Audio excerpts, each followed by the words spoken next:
Hello प्यारे साथियों, Vimlesh coaching classes में आप सब लोगों का स्वागत है। आज इस क्लास में हम आपको कराने जा रहे हैं सीटेट 2026 मैथ में बार-बार पूछे जाने वाले सवालों को, यानी ऐसे क्वेश्चन कराने वाले हैं जो 2011 से लेकर के 2024 तक, यानी ये प्रश्न बार-बार रिपीट होते हैं। यदि आप भी सीटेट 2026 का एग्जाम देने जा रहे हैं और पेपर 2 के लिए स्पेशली आप जानना चाहते हैं किस तरह के प्रश्न पूछे जाते हैं, तो आज इस क्लास में हम आपको 15 ऐसे प्रश्नों को कराएंगे। अगर इन प्रश्नों को देख करके आप जाते हैं तो डेफिनेटली आप सीटेट 2026 पेपर 2 में मैथ में 30 में 30 प्रश्न आपके सही कर सकते हैं। बिल्कुल इस तरह के प्रश्न आपको क्लास में जो है कि पेपर में आपको देखने को मिलेंगे। यहाँ पे देखते हैं पहला प्रश्न। हम आपको बता दें, ये वाला जो प्रश्न है हर बार एग्जाम में आया है। जितनी भी सीटेट की परीक्षाएं हुई हैं मैथ की, सीटेट पेपर 2 की, उसमें इस तरह का प्रश्न रेशियो का एक आपसे पूछा जाता है। इसका बहुत ही बेहतरीन और शानदार तरीका मैं आपको बताने जा रहा हूँ। ये प्रश्न आएगा, आसानी से आप लगा लेंगे। देखिए कैसे लगाएंगे यहाँ पे। देखिए प्रश्न हमारा यहाँ पे है कि यदि ए रेशियो बी बराबर 4:7, बी रेशियो सी बराबर 14:15, तो ए रेशियो सी का मान यहाँ पे हमसे पूछ रहा है। तो देखिए कैसे हम इसको लगाएंगे। सबसे पहले आपको करना क्या है, ए बी, यहाँ पे देखिए बी सी, यहाँ पे ए सी, ए बी सी की बात क्या है, तो सबसे पहले आप इस तरह से ए बी सी लिख लीजिएगा अपनी कॉपी पे। ए बी सी लिख लिए, हाँ सर। अब यहाँ से देखिए ए का मान कितना दिया है 4, ए के नीचे 4 लिख लीजिए। बी का वैल्यू दिया है यहाँ पे 7, तो बी के नीचे यहाँ पे 7 लिख लीजिए। इसी तरीके से यहाँ पे बी का मान कितना दिया है 14, तो दूसरी लाइन में, पहली लाइन में यहाँ पे ये हो गई, ये दूसरी लाइन में लिखिएगा बी का मान यहाँ पे 14 रखिएगा। यहाँ से सी का मान कितना है 15, तो यहाँ पे 15 रख लीजिएगा। अब हो गया इतना, हाँ सर हो गया। इसके आगे यहाँ कुछ नहीं है तो खाली है, तो ऐसे बॉक्स बना लीजिएगा। यहाँ पे भी खाली है तो ऐसे बॉक्स बना लीजिएगा। अब यहाँ पे आपको सबसे पहले भरना होगा। आप कहेंगे सर कौन सा अंक भरेंगे, तो जो इसके बगल में रहेगा, इसके बगल में कौन है 7 है, तो यहाँ 7 लिख लीजिएगा। इसके बगल में कौन है 14, तो यहाँ पे 14। इसके बगल में देखना है, ऊपर नीचे नहीं देखना है। इसके बगल में कौन था 7, तो यहाँ 7 लिख लिए। इसके बगल में कौन था 14, तो यहाँ पे 14 लिख लिए। इसके बाद आप ऐसे लाइन ड्रॉ कर लीजिएगा, ठीक है, ऐसे लाइन ड्रॉ कर लीजिएगा। फिर इसका आपस में गुणा कर लीजिएगा। 4 का गुणा 14 में करेंगे तो 4 गुणे 14 लिख लेंगे। यहाँ पे कुछ नहीं है तो रेशियो लगा लीजिएगा। 7 का गुणा यहाँ पे करेंगे 14 में, हो जाएगा, हाँ सर। इसी तरीके से 7 का गुणा यहाँ पे 15 में आप कर लीजिएगा, हो जाएगा इस तरह से गुणा, हाँ सर हो जाएगा। इसके बाद आपको क्या करना है, देखिए यहाँ पे, इसके बाद आप कैंसिल करिएगा। देखिए यहाँ पे भी 7 है तो 7 एकम 7, 7 एकम 7, सबको 7 से काट दिए, 7 दूना 14 हो जाएगा। अब गुणा कर लीजिए, 4 दूना कितना हो जाएगा 8, यहाँ पे रेशियो हो जाएगा, यहाँ पे कितना बता 14 एकम 14 हो जाएगा 14, यहाँ पे बचा आपका 15 एकम 15 हो गया। तो यही हमारा A ratio B ratio C का मान आ गया, यही वाला। हमसे पूछा क्या गया था, हमसे पूछा गया था ए रेशियो सी। तो बताइए ए का मान यहाँ पे 8 है, सी का मान यहाँ पे 15 है, तो इसका जो मान हो जाएगा 8:15 हो जाएगा। किस वाले ऑप्शन में दिया गया है, ये देखिए यहाँ पे देखिए दिया है इस वाले ऑप्शन में, ये वाला सही हो जाएगा। तो जब भी आपका रेशियो वाला प्रश्न आएगा तो कुछ नहीं करना है, ए बी सी डी भी दिया रहेगा तो डी को भी लिख लीजिएगा। फिर यहाँ से वैल्यू पुटअप कर लीजिएगा इस वाली लाइन में, फिर दूसरी वाली लाइन में रख लीजिएगा। फिर बॉक्स बना लीजिएगा जो खाली स्थान होंगे, उस बॉक्स में जो है बगल वाले वैल्यू को रख लीजिएगा। फिर लाइन खींच करके आपस में ऐसे गुणा कर लीजिएगा। फिर यहाँ से आपको जितना भी पूछा जाएगा एबीसी का किसी का भी मान, तो आप यहाँ पे बता सकते हैं, ठीक है। हाँ शानदार, ये प्रश्न पूछा जाता है। यह भी प्रश्न बहुत ही फेवरेट है सीटेट का, पेपर 2 या पेपर फर्स्ट में भी ये प्रश्न आया हुआ है। इस तरह का प्रश्न, क्या प्रश्न है कि दो संख्याओं का एचसीएफ 18 और एलसीएम 180 है। यदि एक संख्या 36 है तो दूसरी संख्या क्या होगी। अभी 2021 में प्रश्न पूछ लिया गया, बहुत ही सिंपल प्रश्न है, केवल फार्मूले पे लग जाएगा। इसके लिए एक फार्मूला होता है, जैसे पहली संख्या गुणे दूसरी संख्या बराबर होता है एलसीएम इंटू एचसीएफ, यानी ये फार्मूला होता है, इस पे ये प्रश्न हमारा लग जाएगा। यानी दो संख्याओं का गुणनफल बराबर होता है लस गुणे मस, ठीक है। दो संख्याओं का आपस में गुणा कर लेते हैं तो ये बराबर होता है ल स गुणे म स के। अब इसमें वैल्यू आप रख लीजिए, देखिए किसकी वैल्यू यहाँ पे क्या दिया है।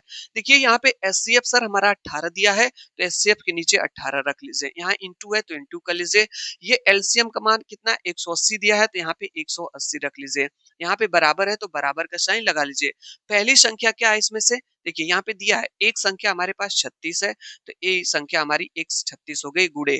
हमसे पूछ रहा है दूसरी संख्या, मतलब यही वाली संख्या पूछ रहा है, तो यहाँ पे दूसरी संख्या आप लिख लेंगे।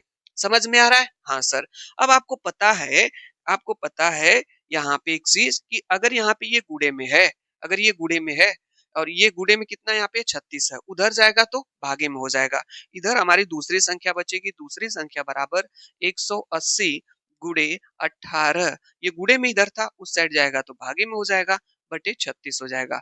18 एकम 18 हो जाएगा, 18 दूना 36 हो जाएगा।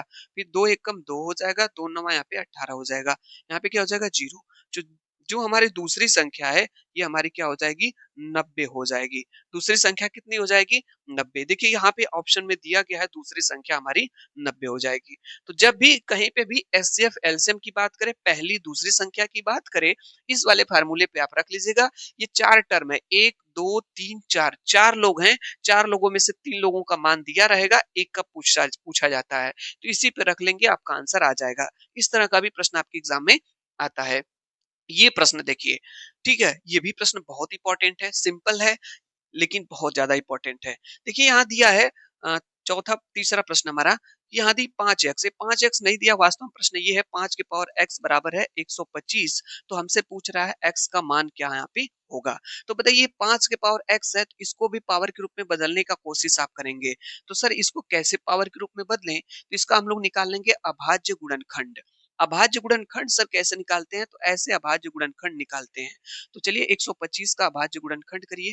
किससे कैंसिल होगा, 5 से, 5 दूना 10, पचवा 25, 5 से पचवा 25, फिर 5 से यहाँ पे 1।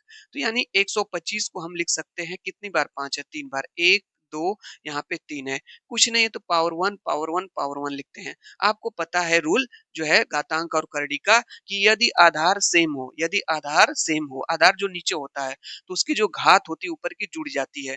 तो 5 के पावर यहाँ पे 1 2 3 लिख लेंगे, ठीक है, ये रूल है। तो यहाँ पे हम लिख सकते हैं 5 के पावर 3। अब आप देखिए इसका भी आधार बेस 5 है, इसका भी बेस 5 है, दोनों कैंसिल हो जाएगा, हट जाएगा, तो यक्स बराबर क्या आ जाएगा हमारा 3 आ जाएगा। ये हमारा आंसर हो जाएगा, ऑप्शन नंबर यहाँ पे बी करेक्ट हो जाएगा। इस तरह से इस प्रश्न को लगा लेंगे। यहाँ पे एक प्रश्न और दिखाता हूँ, ये गजब का प्रश्न है, मैं आपको बता दूं, यह प्रश्न जो है वर्ग का और आयत का आपके एग्जाम में प्रश्न जरूर आएगा इस पैटर्न पे। यहाँ पे देखिए प्रश्न क्या पूछा है, किसी वर्ग का क्षेत्रफल उसके परिमाप के बराबर है तो वर्ग की भुजा कितनी होगी। तो यहाँ पे क्या कहा है हमसे, कि वर्ग का क्षेत्रफल जो है हमारा वर्ग के परिमाप, वर्ग के परिमाप के क्या है बराबर है। लीजिए सर बराबर लिख दिए, जो प्रश्न ने कहा वही हमने किया। उसने कहा कि ये जो वर्ग का जो क्षेत्रफल है ना, ये वर्ग का क्षेत्रफल इसके परिमाप के बराबर है, तो हमने वर्ग का क्षेत्रफल लिख लिया, वर्ग का परिमाप और कह दिया बराबर है, ठीक है, जैसे आपने कहा वैसे हमने लिख लिया, प्रश्न ने कहा। अब यहाँ पे एक चीज आपको समझनी है, वर्ग के क्षेत्रफल का क्या फार्मूला होता है, पता है आपको वर्ग के क्षेत्रफल का क्या फार्मूला होता है। हाँ सर, वर्ग के क्षेत्रफल का फार्मूला होता है भुजा का स्क्वायर, साइड का स्क्वायर, और वर्ग के परिमाप का फार्मूला होता है 4 इंटू भुजा, 4 इंटू भुजा होती है, ठीक है। नहीं पता है तो फार्मूला जान लीजिए, ये इसका फार्मूला है और ये इसका फार्मूला यहाँ पे है। अब यहाँ पे जो भुजा है, भुजा को लिख सकते हैं, भुजा को स्क्वायर है तो 2 बार लिख लीजिए, 2 बार। अगर इसकी पावर 3 रहती तो इसको 3 बार लिखते। यहाँ पे 4 इंटू क्या हो जाएगी, साइड्स मतलब भुजा हो जाएगी। अब हमको ये बताइए, यहाँ पे साइड से साइड ये क्या हो जाएगा, कैंसिल हो जाएगा, तो यहाँ पे साइड इक्वल टू हो जाएगी हमारी 4, यानी ये हमारा 4 आ गया। तो यही तो पूछा था वर्ग की भुजा, तो हमारी भुजा हमारी कितनी आ गई 4 आ गई, जो कि यहाँ पे दिया गया है। ये सिंपल सा प्रश्न है, आसान था प्रश्न। ये लीजिए आपके पास अगला प्रश्न है, और इस तरह का भी प्रश्न आपके एग्जाम में आएगा तो आप कैसे लगाएंगे। यदि किसी वृत्त की त्रिज्या 10% बढ़ा दिया जाए तो उसका क्षेत्रफल लगभग कितने प्रतिशत बढ़ेगा। यदि किसी वृत्त की त्रिज्या, जैसे ये आपका वृत्त है और यह जो है वृत्त है, इसकी त्रिज्या है होती है ये, तो कह रहे हैं इसकी त्रिज्या को 10% बढ़ा दिया जाए, तो बताइए त्रिज्या कितनी दी है 10%, तो आर बराबर हमारा दिया है यहाँ पे 10% दिया है, ठीक है। तो आप मुझको ये बताइए कि 10% को कैसे लिख सकते हैं। आप कहेंगे सर 10 इंटू प्रतिशत का मतलब 1/100 होता है, इस प्रतिशत का मतलब 1/100, इसको लिख लेंगे 10/100। यहाँ पे 0 से 0 कैंसिल हो जाएगा, यहाँ पे 1/10, यानी हमारी जो त्रिज्या है भिन्न के रूप में यहाँ पे 1/10 आई, लेकिन प्रतिशत के रूप में 10% थी। अब आपको यहाँ पे एक चीज समझना होगा, कि यहाँ पे एक चीज आपको जानना होगा पहले, कि पहले जो हमारी त्रिज्या थी, पहले जो हमारी त्रिज्या थी, पहले हमारी 10 थी, पहले त्रिज्या कितनी थी, पहले जो त्रिज्या थी, पहले त्रिज्या थी हमारी 10, ठीक है, 10 थी। कितने की वृद्धि हुई है यहाँ पे 10% की, तो ऊपर देखिए, जो ऊपर होता है ना वो वृद्धि होता है, पहले जो नीचे होता है वो पहले की त्रिज्या होगी। तो पहले की त्रिज्या क्या होगी, यहाँ ध्यान समझिएगा, 10 हो जाएगी। कितने की वृद्धि हुई सर, 1 की वृद्धि हुई। तो वृद्धि के बाद जो त्रिज्या होगी कितनी होगी, वृद्धि के बाद त्रिज्या, वृद्धि के बाद जो त्रिज्या हो जाएगी सर 11 हो जाएगी। पहले त्रिज्या 10 थी, 1 की वृद्धि हो गई, अब त्रिज्या कितनी हो गई, 11 हो गई। अब क्षेत्रफल निकालिए, पहले वाले त्रिज्या से क्षेत्रफल निकाल लीजिए, फिर दूसरे वाले त्रिज्या से क्षेत्रफल निकाल लीजिए। तो आपको पता है क्षेत्रफल का क्या फार्मूला होता है, वृत्त का क्षेत्रफल? कहेंगे हाँ सर, वृत्त के क्षेत्रफल का हम लोगों को फार्मूला पता है। क्या होता है आप लोग बताएं, वृत्त के क्षेत्रफल का फार्मूला? कह रहे हैं सर वृत्त के क्षेत्रफल का फार्मूला, वृत्त के क्षेत्रफल का फार्मूला सर हमको पता है, क्या होता है, पाई आर स्क्वायर होता है। ठीक है, तो पाई रहने दीजिए, यहाँ पे आर का मान यहाँ पे पहले एक बार 10 रख लीजिए, क्योंकि पहले त्रिज्या 10 थी और बढ़ने के बाद 11 हो गई, यही तो कहा है 10% बढ़ गई यहाँ पे। तो यहाँ 10 रख लीजिए, 10 का स्क्वायर मतलब यहाँ पे 10 का स्क्वायर मतलब 100 पाई आ गई।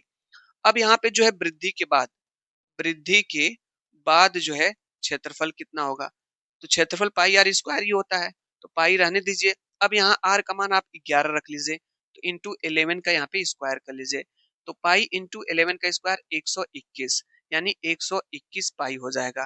पहले क्षेत्रफल कितना था, 100 पाई। ठीक है, अब क्षेत्रफल वृद्धि के बाद कितना हो गया, 121 पाई। कितना क्षेत्रफल बढ़ा, 100 था पहले, अब 121 हो गया। आप कहेंगे सर 21 बढ़ा, देखिए 100 था पहले, अब 21 बढ़ा 121, तो यहाँ पे जो है 21% आपका क्षेत्रफल बढ़ जाएगा। तो जब भी इस तरह का प्रश्न आए कि 10% बढ़ा दिया जाए, अगर यही प्रश्न देता कि 10% घटा दिया जाए, तो 10% को हम लोग 10/100 लिखते, फिर कट करते, यानी 1/10 होगा। तो पहले आपको 10 मानते, जो जो पहले त्रिज्या 10 होती, लेकिन घटने के बाद आप इसमें से घटा देते तब 9 रखते। तो ये तरीका है, ठीक है, यहाँ पे इस तरह से आप लगा लेंगे इस प्रश्न को।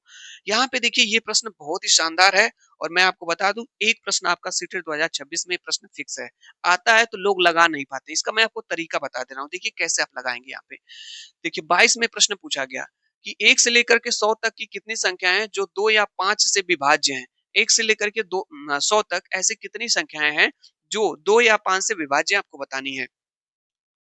ठीक है, चलिए यहाँ पे देखिए, तो सबसे पहले देखिए 1 से लेकर के 100 तक है, तो सबसे पहले 2 से और 5 से भाग दे दीजिए। ठीक है, सबसे पहले 1 से लेकर 100 तक की बात किया तो 100 संख्या होगी, तो पहले देखेंगे 2 से कितनी भाज्य, तो 2 से भाग दीजिए 100 में। यहाँ पे कहेंगे 2 से अगर देखा जाए तो 50 ऐसी संख्याएं हैं जो 2 से कट जाएंगी। 1 से लेकर के 100 तक में कुल कितनी संख्या होंगी, हम कहेंगे सर 100 संख्याएं होंगी। आपको चेक करना है कि 2 से पहले कितने कटेंगी, तो 100 में 2 का भाग दे दीजिएगा, मतलब 50 ऐसी संख्याएं हैं जो 2 से कट जाएंगी 1 से 100 तक के बीच में।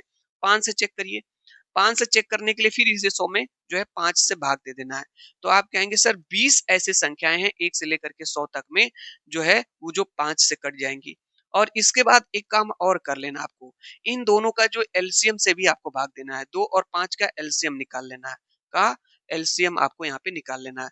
तो 2 और 5 का एलसीएम कितना हो जाएगा, 2 एकम 2, यहाँ पे 5, फिर यहाँ पे 1, यहाँ पे 5, यहाँ पे हाँ 1 1 हो जाएगा, 2 गुणे 5, यानी कि इसका जो एलसीएम हो जाएगा 10 हो जाएगा। एलसीएम क्या हो जाएगा, 10। तो पहले 2 से भाग दे लिए, हाँ सर 50 संख्याएं हैं जो 1 से लेकर 100 तक में 2 से कट जाएंगी। 5 से कितने कटेगी, 100 में भाग दे दी सर, 20 ऐसी संख्या है। फिर तीसरे स्टेप में आपको क्या करना है, यहाँ 2 5 दोनों का एलसीएम निकाल करके 10 से भी आपको भाग देना है। तो यहाँ पे आपको जो है 2 और 5 दोनों के एलसीएम से भी देखना है, एलसीएम से। तो यहाँ पे 100 में 10 का भाग दे देंगे, तो हमारा आ गया 10। ठीक है, यहाँ पे तो आपको करना क्या है, इन दोनों को आपस में जोड़ लेना है, फिर इसको घटा लेना है। तो 50 20 कितना हो जाएगा, यहाँ पे 70 हो जाएगा। इस 70 में से इस 10 को माइनस कर देंगे, तो हमारी जो संख्या आ जाएगी 60 आ जाएगी। यहाँ पे जो ऑप्शन दिया है ये, जैसे मान लीजिए आपसे प्रश्न में यही प्रश्न ये कहता कि 1 से लेके 100 तक की कितनी ऐसी संख्या है जो 2 5 दो जो दो 2 5 और 4 से, या 2 4 और 5 से ऐसे कर दे, 2 4 और 5 से विभाज्य है। तो सबसे पहले आप क्या करते, 2 से भाग देते, इसमें 100 में दे लिए सर, फिर आप 4 से भाग देते, फिर 5 से भाग देते, फिर 2 4 और 5 तीनों के एलसीएम से भाग देते, फिर उसके बाद क्या करते आप कि इन तीनों को जोड़ करके जितना ये आता, फिर इनके एलसीएम वाले को घटा देते, तो आपको पता चल जाता ये। तो ये तरीका आपको सीखना है, अगर प्रश्न आएगा तो इस तरह से आप लगा लीजिएगा। एक प्रश्न आपका आता है, यहाँ पे देखिए जो प्रश्न पूछा है, यदि किसी वृत्त की परिधि 44 सेंटीमीटर है तो उसका क्षेत्रफल होगा, यहाँ पाई का मान दिया है। तो क्या आपको पता है वृत्त की परिधि का जो फार्मूला हो क्या होता है? हाँ सर पता है। अच्छा ये बताइए, यहाँ जो वृत्त की परिधि दिया है इसने, ये 44 दिया है, लेकिन आपको क्या पता है वृत्त की परिधि का फार्मूला? हम लोगों को सर पता है वृत्त की परिधि होती है 2 पाई आर, और ये कह रहा है 44, मतलब ये इसके बराबर है। आपको पता है ये इधर गुणे में है, उधर जाएगा तो भागे में हो जाएगा, तो पाई आर बराबर हो जाएगा 44 गुणे, यहाँ पे भागे में था ना, इधर सॉरी इधर ये गुणे में था, इधर इस साइड आएगा तो भागे में हो जाएगा, 2 से कट जाएगा, यहाँ पे कितना हो जाएगा 22 हो जाएगा। अब यहाँ पे पाई का मान रखना है 22/7, तो 22/7 गुणे आर बराबर इधर क्या बचा, सिर्फ 22 बचा। हम आपको बता दें अगर सेम चीज उधर ऊपर है इधर भी ऊपर है और गुणे के रूप में है तो कट जाता है, ठीक है। यहाँ पे अगर सेम चीज उधर भी है सेम चीज इधर है, अगर मल्टीप्लाई के रूप में है तो कट जाता है, ये इससे कैंसिल हो जाएगा। यहाँ पे आर हो जाएगा, ये इधर भागे में है 7, उधर जाएगा तो गुणे में हो जाएगा, तो यानी हो जाएगा इधर 7, यानी यहाँ पे त्रिज्या हमारी कितनी आ गई, 7 आ गई। हमसे पूछा क्या है, क्षेत्रफल। क्षेत्रफल का क्या फार्मूला होता है? क्षेत्रफल का फार्मूला होता है आपका है पाई आर स्क्वायर। पाई का मान कितना होता है 22/7 इंटू आर। आर का मान आप लोग बताएंगे क्या हो जाएगा? आर का मान, आर का मान क्या हो जाएगा? आर का मान सर 7 आया है, तो 7 गुणे 7 दो बार रख लीजिए, कैंसिल हो गया। यहाँ पे 7 दूना 14, 7 दूना 14 एक 15, 154 हमारा आंसर आ गया। यहाँ पे देखिए दिया गया 154। तो इस तरह से इस प्रश्न को लगा लेंगे। अगला प्रश्न आपके पास ये रहा, देखिए बहुत ही अच्छा प्रश्न है, और देखता हूँ इस प्रश्न को आप लगा पाते हैं कि नहीं। किसी समकोण त्रिभुज की भुजाएं 5 सेंटीमीटर और 12 सेंटीमीटर है, कर्ण की लंबाई होगी। किसी समकोण त्रिभुज की जो भुजाएं हैं 5 सेंटीमीटर और 12 सेंटीमीटर है, कर्ण की आपको लंबाई बताना है। सीटेट 2018 में प्रश्न पूछा गया। तो देखिए आपका एक समकोण त्रिभुज है ये, ठीक है, एक समकोण त्रिभुज होता है। समकोण त्रिभुज में 90 डिग्री के सामने वाली जो भुजा होती है ये कर्ण कहलाती है। जिसमें त्रिभुज टिका हुआ रहता है वो आपका आधार कहलाता है, ठीक है। और ये आपका क्या कहलाएगा, लंब कहलाएगा, परपेंडिकुलर कहलाएगा। तो यहाँ पे कह रहा है समकोण त्रिभुज की भुजाएं 5 और 12 दिया है, तो कर्ण की लंबाई मतलब इसकी लंबाई पूछ रहा है। तो मान लीजिए ये 5 दिया है और ये आपका 12 दिया है, तो इसको यहाँ पे ये पूछ रहा है। तो कैसे लगाएंगे? देखिए इसके लिए मैं आपको एक ट्रिपलेट बता रहा हूँ, याद कर लीजिए समकोण त्रिभुज का ट्रिपलेट। कोई भी क्वेश्चन आएगा आप लगा लेंगे। देखिए ट्रिपलेट क्या है भाई, ट्रिपलेट आपको याद कर लीजिए। ट्रिपलेट किस पे लगता है, समकोण त्रिभुज पे लगता है। जैसे 5 का ट्रिपलेट आपको सबसे पहले तीन तीन का याद करना पड़ेगा, 3 4 5, ठीक है। 3 से याद करिए, 3 4 5 हो जाएगा। फिर 5 से, हाँ 3 4 आपका क्या हो जाएगा, 5 हो जाएगा। फिर 6 से याद कर लीजिए, 6 8 10 हो जाएगा, ठीक है। तो यहाँ पे देखिए ये ट्रिपलेट सही लग जाएगा। हाँ 5 से भी होता है आपका, है यहाँ पे 5 12 13 भी होता है, तो इसका आंसर 13 होगा यहाँ पे। अब कहेंगे सर आपको याद है तो आप बता दिए, ये समझ में बात नहीं आई तो आप फार्मूले से लगा लीजिए, ठीक है। फार्मूला क्या होता है, कर्ण का स्क्वायर बराबर होता है लंब का स्क्वायर प्लस आधार का स्क्वायर। ये समकोण त्रिभुज में फार्मूला लगता है, यानी जो इसका जो स्क्वायर होता है इसके स्क्वायर और इसके स्क्वायर के योग के बराबर होता है। इस पे आप चाहेंगे तो लगा लेंगे इस प्रश्न को, ठीक है। चलिए बता देता हूँ कैसे लगेंगे। यहाँ पे एल का मान कितना है, लंब का 5 है, तो 5 का स्क्वायर रख लीजिए। आधार कितना है यहाँ पे, आधार सर 12 है, तो यहाँ पे 12 का स्क्वायर रख लीजिए आप लोग। 5 का स्क्वायर कितना है 25, 12 का स्क्वायर कितना है 144, तो 25 और 144 169 हो जाएगा, ठीक है। यहाँ पे कर्ण का स्क्वायर लिखते हैं, ये कर्ण का स्क्वायर इस साइड यहाँ पे। अब आपको पता है ये जैसे इसके ऊपर से 2 हटाएंगे तो ये बंद हो जाएगा रूट में ऐसे 169। तो हमको एक चीज ये बताइए ये किसका वर्गमूल है 169?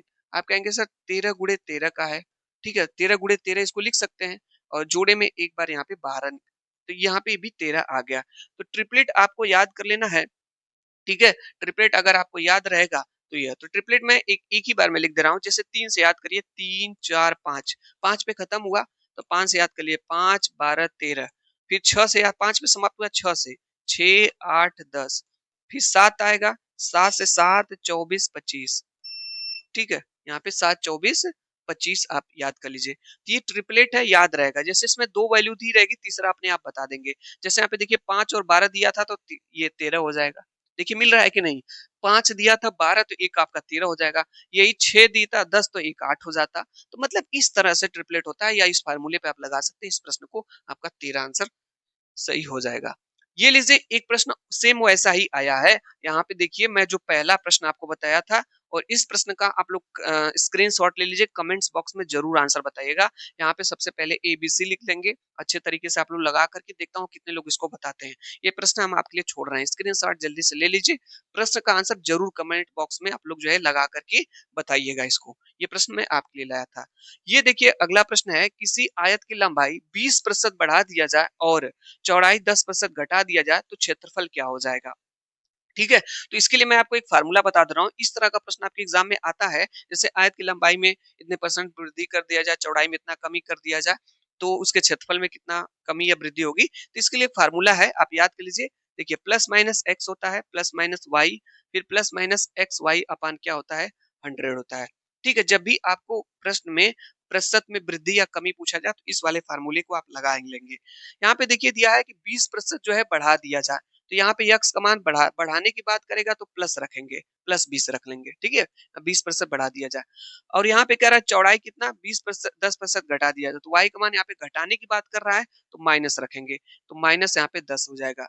फिर यहाँ पे क्या है, प्लस माइनस आपको कुछ भी नहीं समझ में आ रहा है, तो पहले यहाँ पे क्या है, यक्स है ना, है यक्स ना, तो यक्स कितना है, 20 से बढ़ाने की बात कर रहा है तो प्लस 20 रखेंगे, कुछ नहीं तो इनटू मानेंगे। y का मान कितना है, यहाँ पे 10, 10 नहीं -10, क्योंकि घटाने की बात किया है, और अपान में क्या हो जाएगा, 100 हो जाएगा।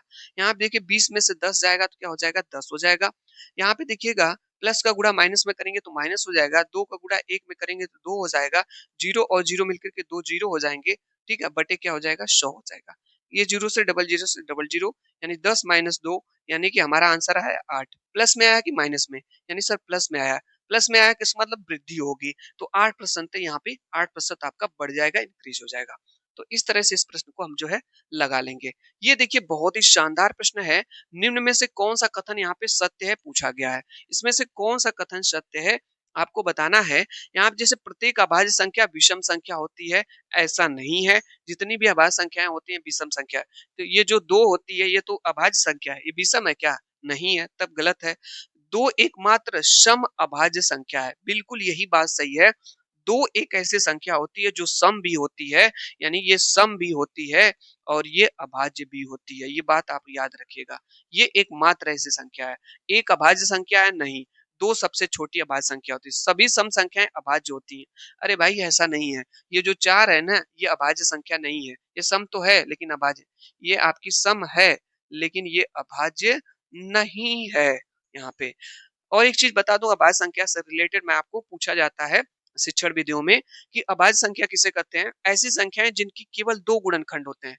जितने कितने गुणनखंड होते हैं, केवल 2 गुणनखंड होते हैं, उन्हें हम जो है अभाज्य संख्या कहते हैं। तो यहाँ पे जो है ये वाला ऑप्शन आपका सही हो जाएगा। ये लीजिए आपके पास अगला प्रश्न, और देखता हूँ इसको आप लोग लगा पाते हैं कि नहीं। 2021 में पूछा गया इस तरह का प्रश्न है, जितने भी प्रश्न कराऊं सभी महत्वपूर्ण है।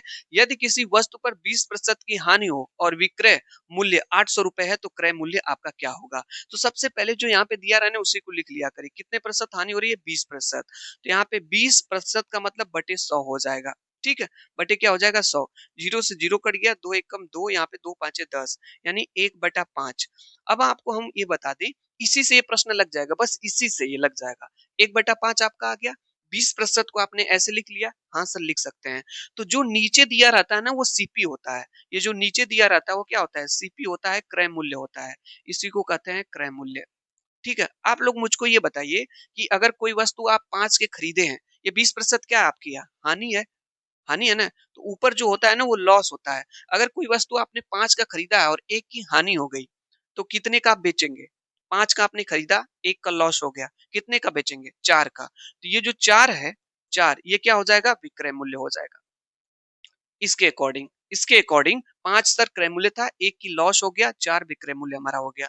और यहाँ पे देखिए दिया है विक्रय मूल्य जो है 800 रुपए है, कितने हैं, 800 रुपए।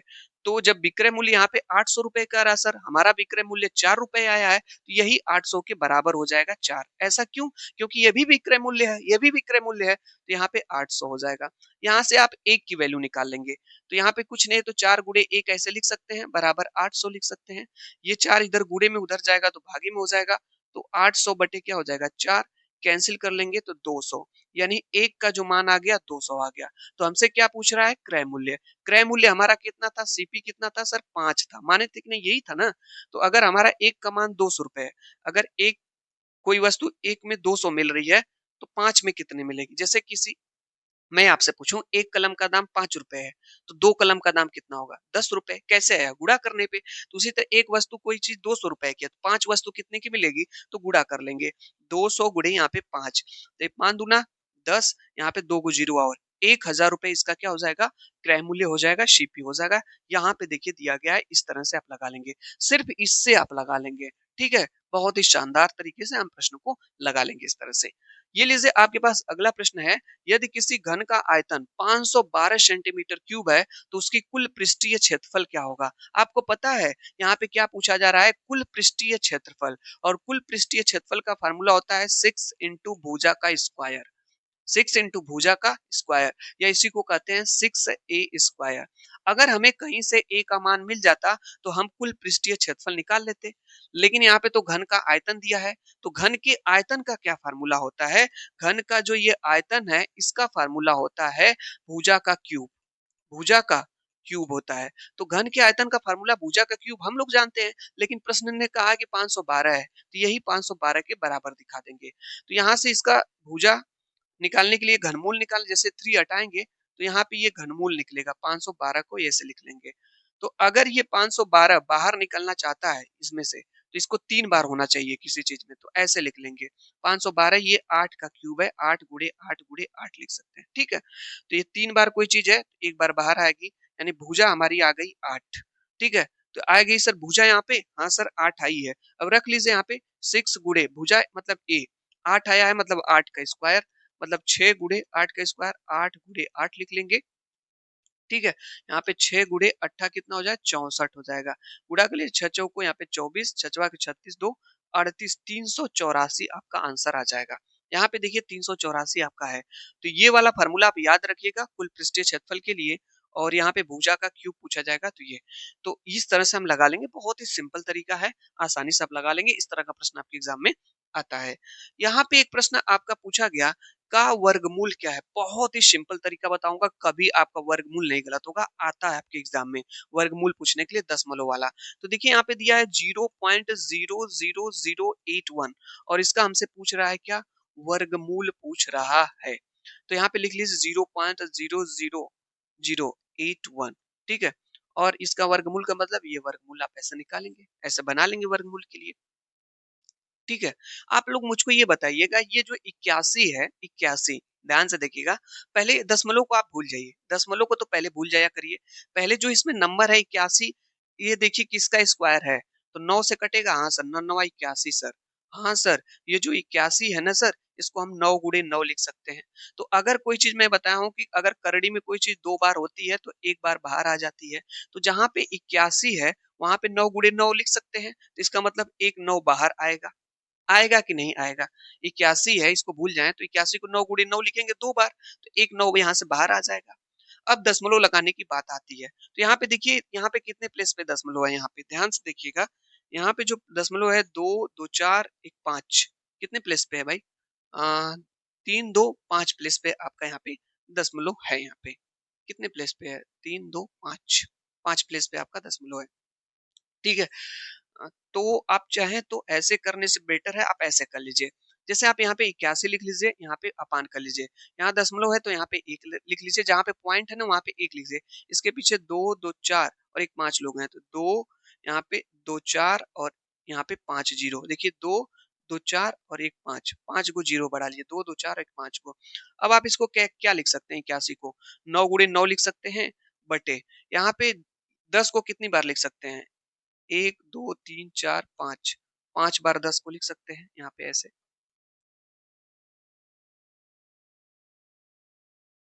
ठीक है, हाँ 5 बार। हमारे हिसाब से अकॉर्डिंग यहाँ पे एक जीरो और होना चाहिए। ठीक है, एक जीरो इधर और होना चाहिए आपका। 2 2 4 एक 5 ही प्लेस एक जीरो और होना चाहिए, तभी प्रश्न आपका सही हो सकता है।